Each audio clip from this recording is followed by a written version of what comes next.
Hello everyone. আজ আমার ছাত্রছাত্রীদেরকে নিয়ে একটা পিকনিক করছি।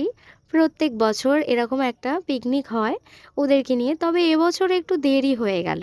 যাই হোক, আজকের মেনুতে ছিল ফ্রাইড রাইস, সাথে চিকেন কষা, চাটনি, পাঁপড় আর মিষ্টি। আমি আর মা সব রান্নাগুলো করেছি, ওদের তো খুব ভালো লেগেছে।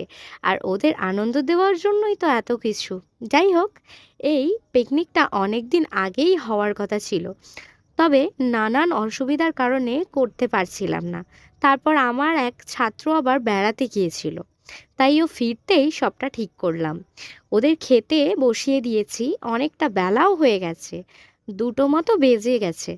ওদের খিদেও পেয়েছে, সবাইকে তাই একসাথেই বসিয়ে দিয়েছি। ওদের খাওয়া হয়ে গেলে তারপরেই আমরা খাবো। আর ভিডিওটাও তাহলে আজকে এখানেই শেষ করছি, দেখা হবে নতুন একটা ভিডিওতে। ভিডিওটা যদি আপনাদের ভালো লাগে তাহলে একটা লাইক করে দেবেন।